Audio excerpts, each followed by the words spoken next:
But maybe let's start with like all these different phases that you went through because you started in investment banking, and there's so much stereotypes with the investment banking.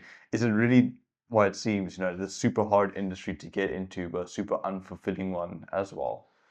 Yeah, I think there are people that are fulfilled by it.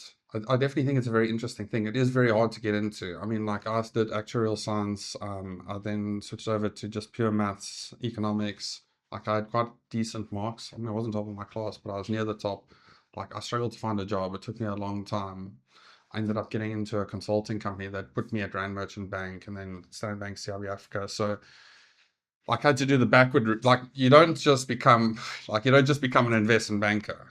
I mean, there's rare cases where some people do, or they get put in like a grad program, but it's you got to work your way into a bank, and then I had to work in risk, and like there's a whole long way to get there. But I did have a lot of access to traders, investment bankers. I mean, I studied all this stuff. I didn't really even know the difference between the two when I first started. Like you find out so much more. So yeah, it's interesting.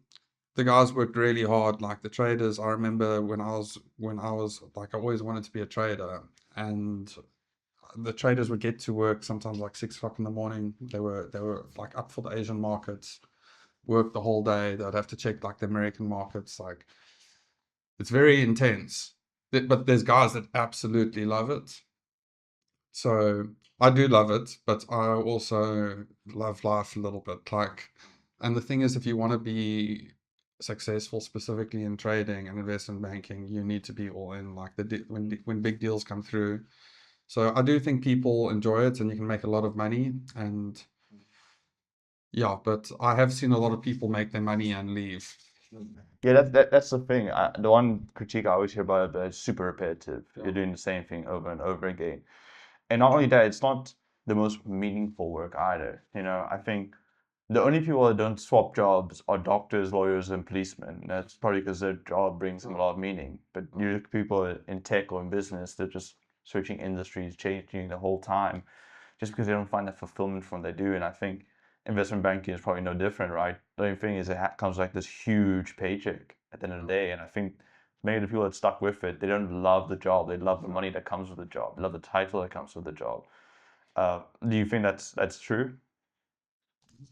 Yes and no. So I do think there can be a lot of meaning in it.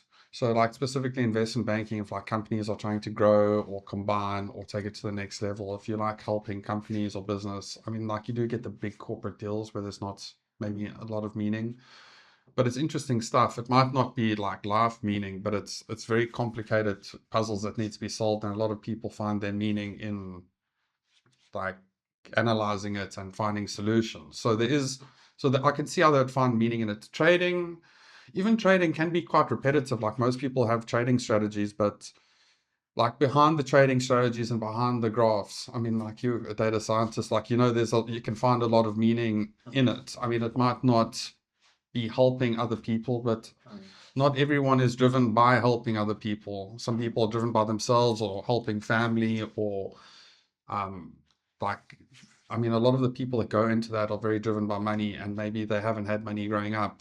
And so they find meaning in like making money. So, look, I mean, it depends what you define by meaning, but yeah, you definitely can find meaning in it. And I think you would need to if you want to be successful. Well, maybe step me through your journey then. So you didn't really know about much growing up. You worked your way into it kind of by circumstance, and then you got into it.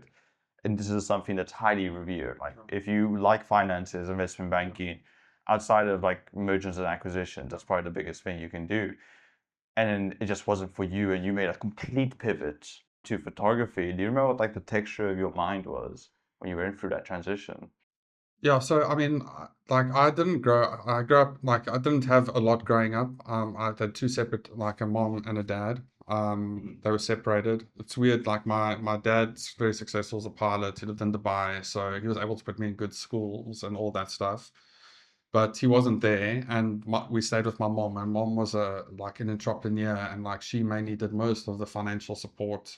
So it was weird. Like I grew up with like some privileges, but also like we didn't have a lot of disposable income. Like we didn't struggle to put food in the fridge and all that stuff. So I grew up without like having money, and it was always a big stress in my family. So, but I love art. I wanted to be a painter. I love painting. I love photography. Like that was more what I would have done when I was younger. So I just thought I needed to just make enough money so that my family wouldn't struggle one day. I didn't want to go through the same thing. So for me, the easiest way was to become an actuary. I heard actuaries make the most money, like, and my maths was good, and so I was like, okay, cool, like let's just do this. I can do this, can make a lot of money, like no risk.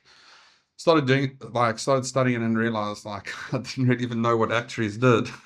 Um, like I knew kind of what they did, but I thought actuaries would become CEOs of companies, and like turns out not many actuaries are CEOs of companies. I should have studied like to be a CA or something rather. So then I changed to pure maths. I did CFA and all that. I went into banking and I enjoyed it. Like I didn't dislike it. Like I really enjoyed it. I enjoyed putting my suit on in the morning. I enjoyed like doing that. But I then got an opportunity to come to Cape Town to consult, and yeah, so then I moved to Capitec, and about that stage, I had a BlackBerry, and my my dad, yeah, as you do, I love my BlackBerry. I remember like the iPhone sort of started coming out, and I remember my dad showed me a picture he took of my brother like walking through a field, and it looked like a scene from Gladiator, the opening scene. And I remember seeing this picture. I was like, "Oh, this is so cool! Like, I can't believe now a phone can actually take a picture like this." I, yeah, sorry, just to rewind a little bit. When I was 21, like I got all my money and I saved up for a professional camera, and then I went on a bit of a trip to teach kite surfing and stuff, and I love taking pictures of it. I never thought I could make any money from photography. I always thought photographers were broke. Like I had photographers in the family, and none of them like, yeah, they were all kind of struggling. They loved what they did, but they were struggling. So it was never an option for me. But then I started taking a lot of pictures with my iPhone, and I ended up creating a community in Cape Town. We used to have it called Insta Walks. So then we'd go for like Insta Walks and stuff and meet up with a whole bunch of people and just take pictures. And for a period of about probably like 3 years, I didn't miss a sunset or a sunrise. Took pictures every single day after work. As soon as I finished, I used to work in Deep River. I used to drive back over Chapman's Peak all the way, and yeah, I didn't do it because I thought it was going to be a new career. I just really loved it, and I just kept doing it, and I just kept getting better and better. And then I started the community in the city of Cape Town, and then yeah, Instagram noticed my account and they featured the account, and then my account just blew up overnight. Like I think I got about like 40 or 50,000 followers in the space of a week, Wow. and that was a lot back then. Like It's still a lot today. yeah. Don't downplay it, yeah. Yeah, but that back then it was one of the most in the world. It was the most in South Africa by far.